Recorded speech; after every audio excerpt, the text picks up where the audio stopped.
about you? There's two things about this hymn that I found. First of all, did you notice it was in lockdown session?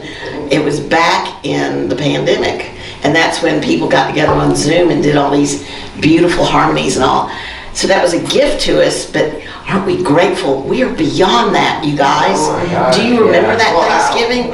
Everybody was saying, oh, we can't eat together. We're all going to have Thanksgiving by Zoom. It was crazy, but we are beyond that. Oh, so that is something to be grateful for. Also, I love hearing the old hymns. I know the lyrics are not unity. And then that makes me grateful for unity. It makes me grateful for the spiritual growth I've had and for the truths that I try to consider and live by now. But that is not to poo-poo these, everyone is where they are. It's okay. And that is still beautiful. It's just, we don't use those words all the time like that. And then I love this print. I found this. This is by Jan Richardson. That was my great discovery this year. Jan Richardson is a United minister. I'll come back to this print later. But she's a United Methodist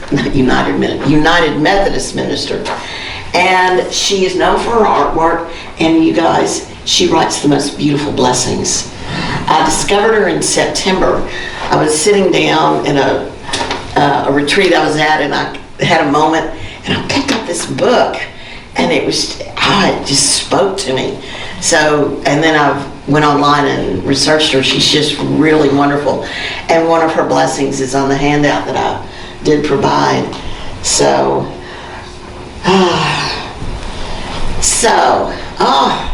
welcome.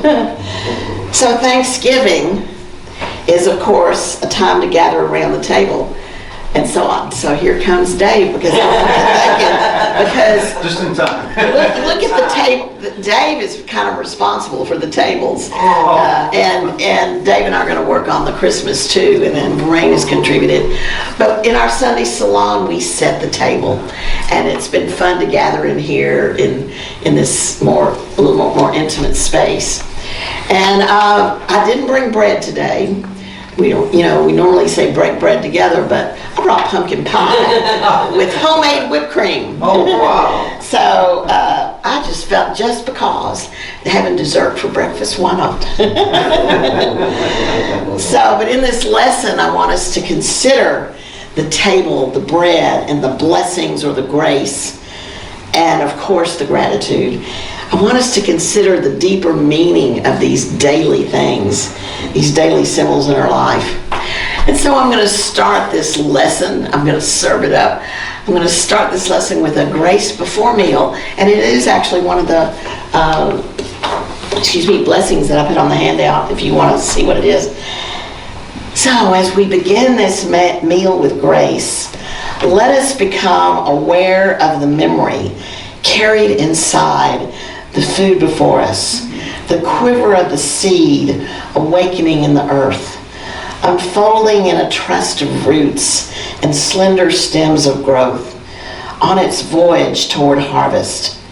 The kiss of rain and the surge of sun, the innocence of animal soul that never spoke a word, nourished by the earth to become today our food.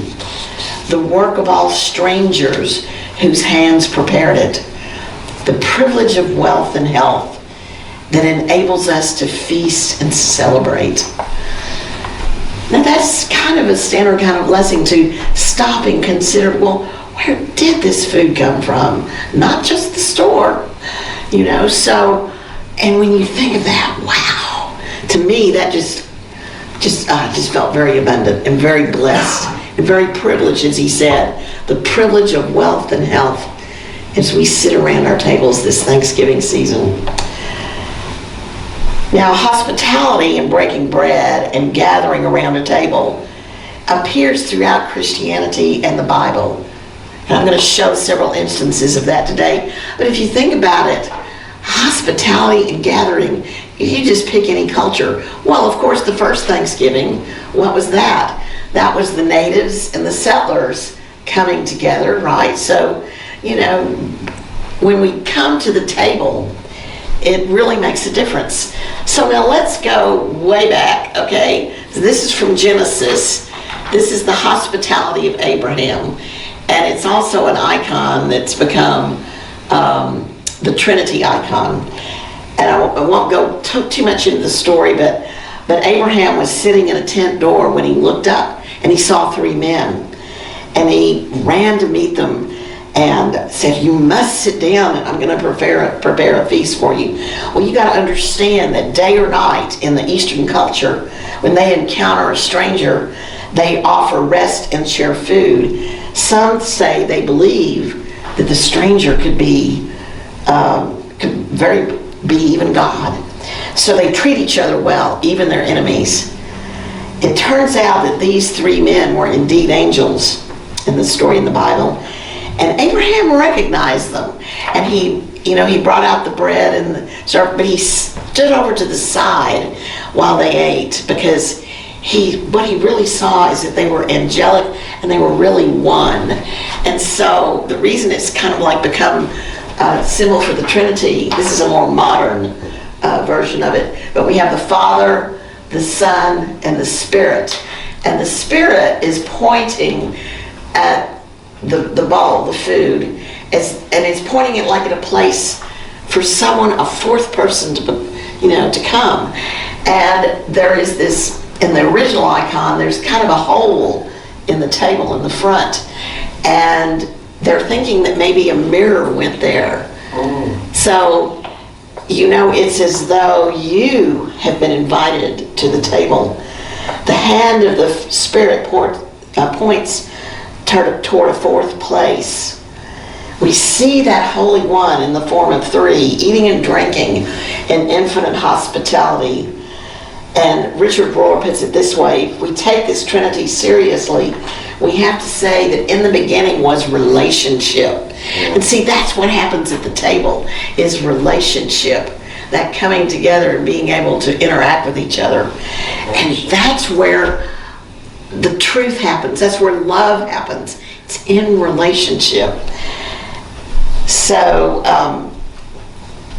but the mirror, it's stunning to think that you were included maybe in that.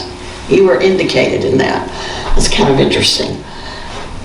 And I could go into more symbolism on it, but that's another time. But now let's go to this one. This is the 23rd Psalm. So, "Thou preparest a table before me." Notice, you don't prepare the table. It is prepared for you in the presence of your enemies. "Thou anointest my head with oil, and my cup runneth over." I realize abundance. So we are fed in consciousness and even real need in the presence of our enemies. And these could be like obstacles or challenges or even our own negative thoughts and beliefs. We are provided for no matter what. That is grace. The table of abundance is always spread. The oil of love is constantly poured out in blessings. The cup of living water is full to overflowing. Goodness and mercy are ever present if we just have to be open and willing. Okay, another one. Now, this comes from the Lord's Prayer. Now, that is something I've talked about often. You could say it in rote fashion and you just don't even think about it. But after I read Setting a Trap for God, I really began to understand the depth of these lines, because really what it was is that Jesus was not telling us what to say, even though that's what happened. He was telling us the pattern of the prayer, kind of like our 5 steps in affirmative prayer. And when I remember those 5 steps, I can construct a wonderful prayer. But here, there was, recognizing the Father, the power, that the kingdom is here, and give us our daily bread. We are always given our daily bread. And I've mentioned in the Eastern hospitality that they honored that there was the sacredness of the bread. There is a bread and salt between us, meaning we are one by a sincere, solemn agreement. Now, this covenant, what it did is if there was bread and salt on the table, it guaranteed that even the enemy would be well received, but only for 3 days. I am told that maybe you didn't want to hang around. And you know, Benjamin Franklin had a saying about that too, about 3 days. So, but at any rate, but it was an important thing. So this bread represents, we can make it really symbolic. The daily bread, the divine ideas, the teachings, the understandings, the real food, the spiritual food could mean so many things. And all this is available daily so that we can consume and fully integrate all of this into our being. Now here's what, Butterworth had his own version of, Eric Butterworth, a good Unity minister, had his own version of the Lord's Prayer. And he says, I have no existence outside of God's presence, for I am that presence expressing as me. Therefore, I can never be separated from the all-sufficient substance of the opulent universe. And I claim that divine inheritance, and I daily and perpetually manifest abundant supply. Now that's kind of interesting. We receive it, but then we also manifest that abundance too. We can do that. So, well, y'all, not everyone's kind of waiting. I was going to ask, how's the pie? I can't wait to get a slice. But you had it. Okay, thanks. But the pumpkin is also a symbol of abundance. I mean, you could probably just take any food that you are really enjoying and just break it down and realize how many hands went in getting that to the table and so forth. But think about the pumpkin. There are seeds we can roast. The pulp makes soups, casseroles, pies, many kinds of food. And think about the variety and the shapes of a pumpkin. Dave has put pumpkins on our table so far. But, we can have huge ones and little ones. And man, we can carve them up. And so I went, wow, that pumpkin is way more than I thought it was. So we can do that with probably any food. So I've set the table, I've served the table with the idea of food. Now who is coming to the table? So, let's see, what's my next one? Well, what I did want, there is one more bread story. Remember the 5,000, the Sermon on the Mount? And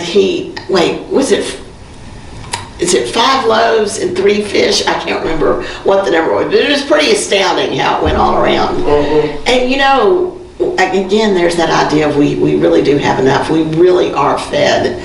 It's amazing. But among the 5,000, well, let me ask you, who's going to be at your table? Who's coming to the table? Are you having a Friendsgiving? Are you going to have a family?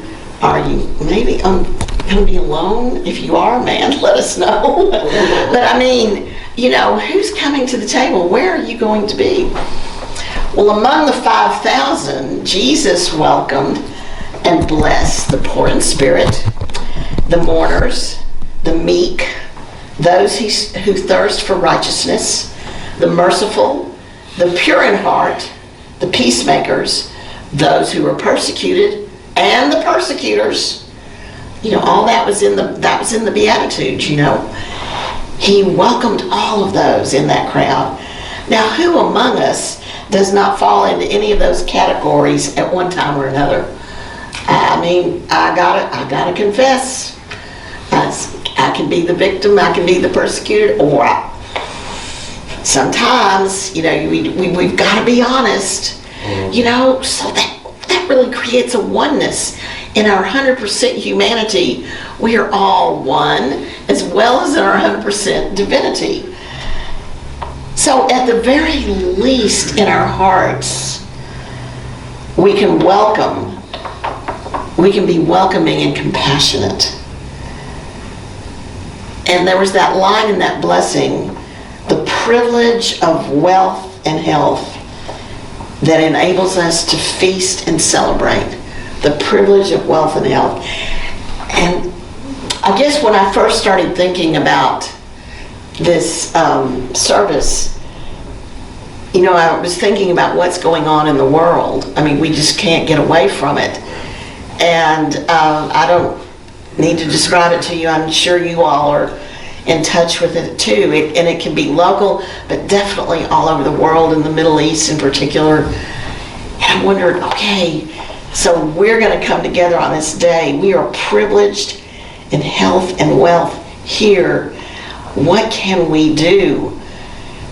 But as long as we come, I believe, in humility and in compassion, I think we can just raise spirits and energy for this day.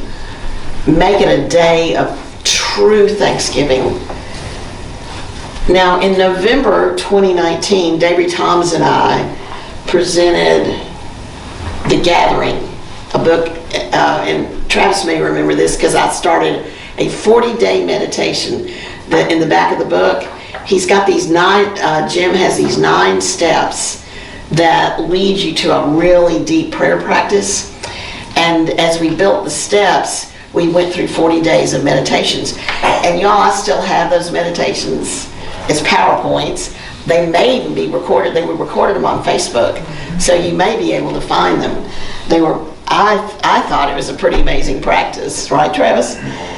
And you know, we embellished them for our own use, but it was really important. And I want to tell you briefly about the first 3 steps, because this sort of helps me deal with this dilemma I have of how blessed and lucky I am, but yet I want to be part of the world and I want to do something, I want to contribute something.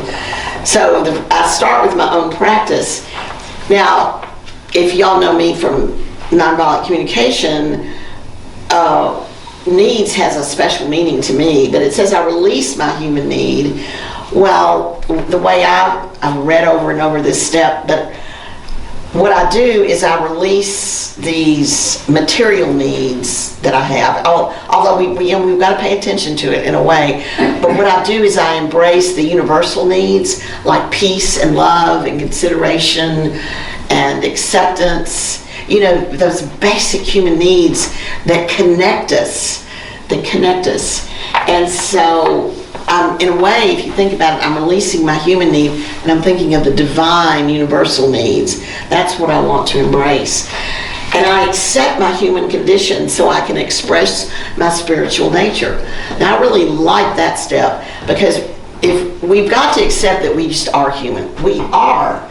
And very unfortunately, the humanity gets expressed in all kinds of ways, good and bad.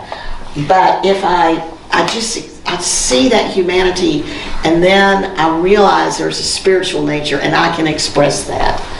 And the third step is I willingly release any part of my human self that is a barrier to awareness of my divinity. Like if I think, oh, I don't need God, I can handle it, or let's see, what else could I do? Or suppose I get really goal driven and I'm a workaholic and I only just focus on that and I forget my spiritual side. That is a barrier to my divinity. So real briefly, that's those 3 steps. But what I did was I turned them around a little bit, and I wanted to, in Unitix, well, we got to do the inside work first. So there is that. But then, what if I can turn that outward? What if the inflow can now be the outflow? And so, what if I say to everybody, I see your human need. I accept your human condition so I can see your spiritual nature, so I can really see that. I willingly release any part of my human self that is a barrier to seeing your divinity. What if I do that? What if I release that blame and judgment so that I can see your divinity? So, and I don't know if that makes sense to turn it outward like that, but now, all right, this is more on a funny note. I could have done a slide on this. I love watching The Daily Show at 10 o'clock at night, and Leslie Jones was the comedian in charge. Now, I can't tell you much about what Leslie did because she has very, her language, but she went to Central Park and had pictures of different people, and she said, all right, we're going to, in the spirit of Thanksgiving, we're going to say something nice about these people. Now, she held up like a picture of Putin, and I'm not going to get political on you, but she just held up pictures of people that we kind of criticize, and she said, "Now, can you say something nice about them?" And it was, but everyone did. Everyone kind of got it. They what did they say about Putin? He has soft skin. I can't remember what they did. Did you watch it too, Pam? It was really funny. But what if? There's always someone in our family that we just go, oh, that person. Well, can you say something nice about him? We could pull up a dozen things like that. Can you say something nice? But the idea is, let me release any part of my human self that is a barrier to my seeing your divinity. And I was reading too. I didn't put this one in here, but. I wanted to see, well, what do the Buddhists do for Thanksgiving?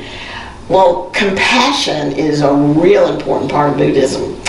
And so they were saying that, when you see a person do evil, understand that it is more a burden to them. Of course it has an impact on everything, but really there's something, I don't want to say feel sorry for, but just understand the burden that they have taken on for doing that, and look at it from another point of view.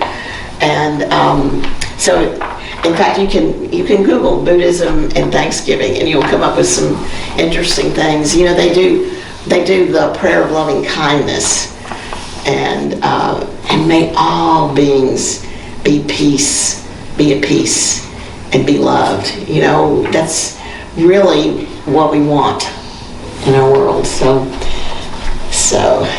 that kind of made the cut last night. but I thought I might bring it up. Well, now, instead of judgment and blame, we offer grace.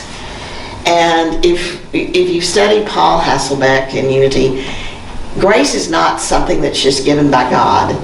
It's something we all can offer each other. Grace is what we freely give to ourselves and others based on the divine idea of benevolence. We use the divine idea of benevolence for all acts of kindness and the disposition to do good. Now, grace is when we see beyond our own errors and the errors of others. And in a way that relates to these 3 steps. We've got to see beyond the error thinking. And we have to do it for ourselves, and then we have to do it for others as well. Grace is gifts given without being earned and with no expectation of return. As the old hymn says, it's amazing because you can neither earn nor pay back the gift. Your heart just simply fills with gratitude. And the power of that emotion of gratitude transforms the way you see the world and experience life. Grace begets gratitude, which in turn widens our hearts, which in turn brings greater good and love into the world. So, and I thought so much about this last week. Russ talked about it's not gratitude for, but gratitude from. And when he led us in that meditation, I thought, there is gratitude from life. Just to rest in the power of life, the gratitude comes. So I really liked, prepositions can be funny things, but the gratitude from life.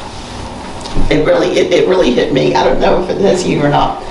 But In a way, this gift giving, this gratitude, it can be a closed system, one in which it's transactional.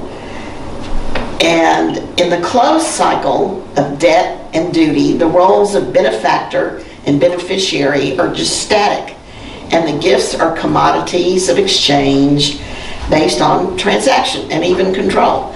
But in that open cycle of gratitude, gifts are not commodities. Gifts are the nature. Think about this. Gifts are the nature of the universe itself. I mean, I've talked about the pumpkin today, the bread. Those are gifts. The food on the table. But even the rising of the sun, it's a gift. And being alive, those are indiscriminate daily offerings to us. You wake up and you say John Donahue's blessing of waking. Somehow the rising of the sun, and then we understand that actually all benefactors are beneficiaries, and all beneficiaries are benefactors. Giving and receiving, no difference, it's one. All that we have was gifted to all of us. There would be no benefactors if they were not first the recipients of grace. In other words, gifts come before givers. We do not really give gifts. We recognize them, we receive them, and we pass them on. We all rely on these gifts, these daily indiscriminate gifts, and we share them. So let me say that again, what I said earlier. Grace begets gratitude, which in turn widens our hearts toward greater goodness and love. Grace and gratitude transform. It goes together. They're subtly different, but they really are. It's a beautiful pairing. So in our world that is war-weary with violent speech and violent actions, God, we need all the grace we can offer and feel. So this fall, we also offered a lot of really good lessons in prayer. And one of the lessons that I got is pray from the other side of the problem. See if you can create a vision, get away from the problem. Go to the other side. And I also talked about the lost mode of prayer.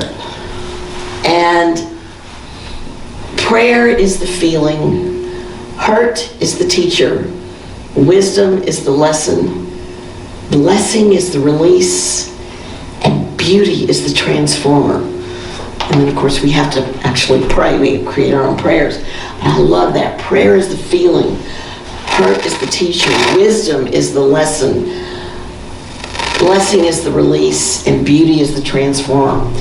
So I'm going to read a blessing for World Communion that Jan Richardson wrote. And it describes the other side of the problem. It envisions kind of the world we want.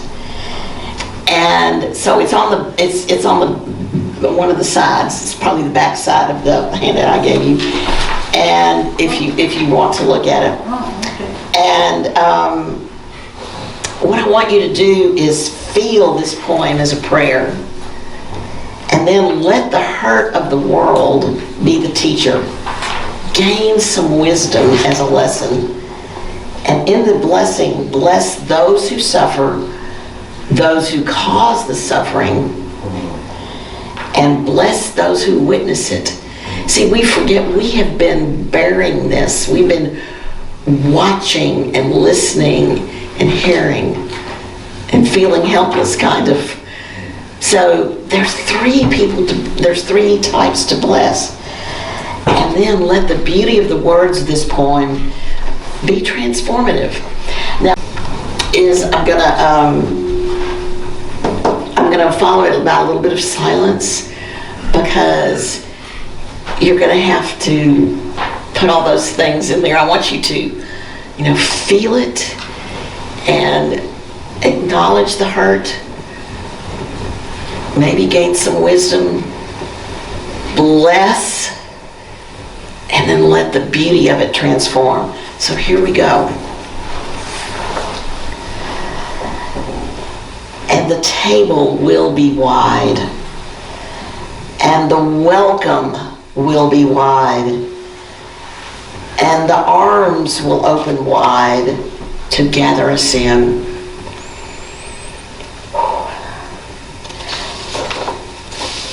And our hearts will open wide to receive.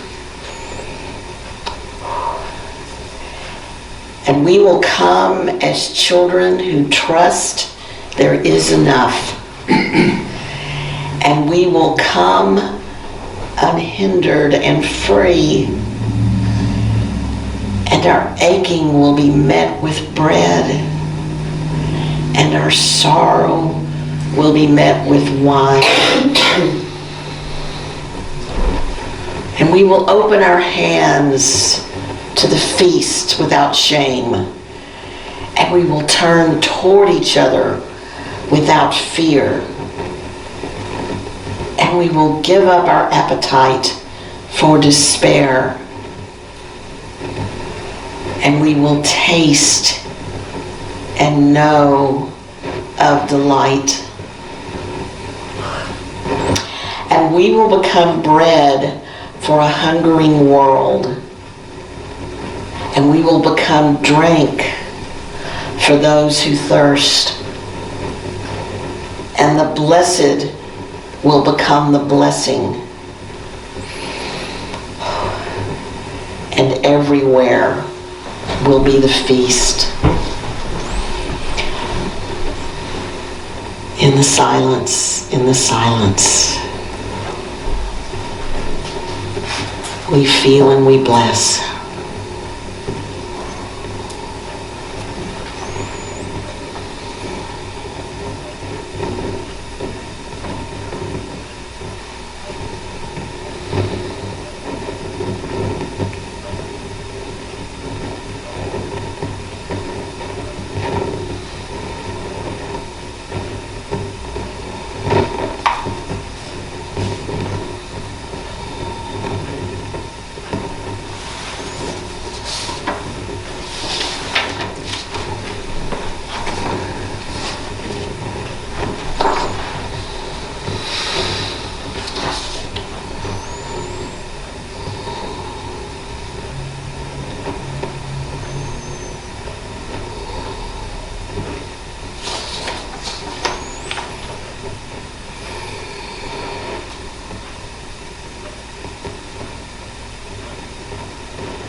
We end this meal with grace for the joy and the nourishment of food, the slowed time away from the world to come into presence with each other and sense the subtle lives behind our faces, the different colors of our voices, the edges of hunger we keep private, the circle of love that unites us. We pray the wise Spirit who keeps us to change the structures that make others hunger, and that after such grace we may now go forth and impart dignity wherever we partake.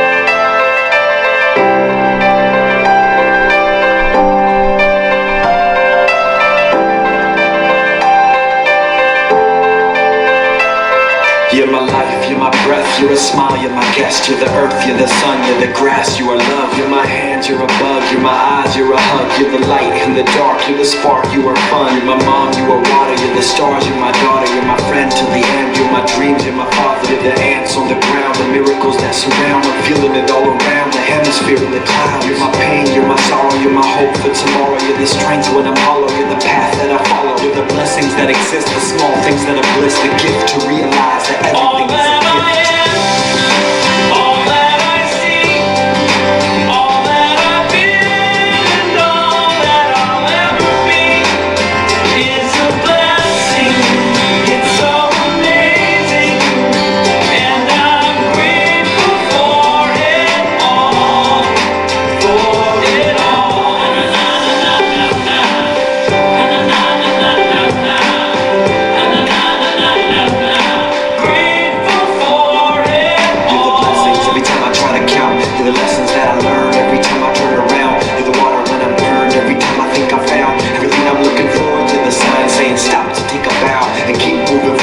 Start looking towards your heart. It'll open all the doors and only then you'll start to hear the world singing chorus with your mind and heart. Aligned in purpose, everything will feel gorgeous. All that I see, all that I feel, and all that I'll ever be is a blessing. It's so amazing, and I'm grateful for it all. Every day I sit and pray 'cause what I have is more than I deserve or could ever imagine. How do I get back to all of this magic and spread the love so everybody can have it? Doesn't matter if I'm rich or poor, if I got a family or if I'm all alone. Bad things happen, I can just complain and moan. But there's a million things that I can be grateful for.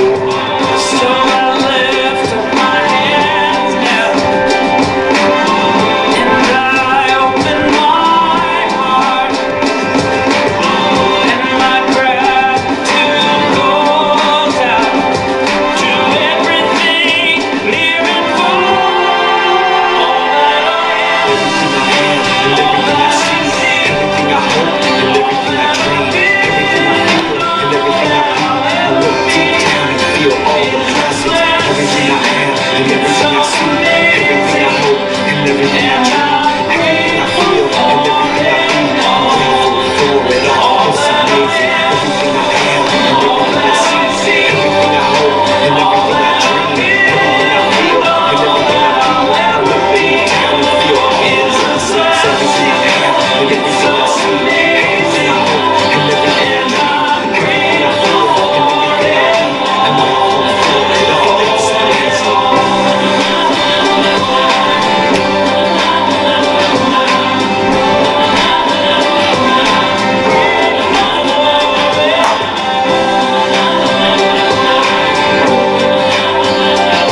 You're the blessings that exist, the small things that are bliss, the gift to realize that everything is a gift.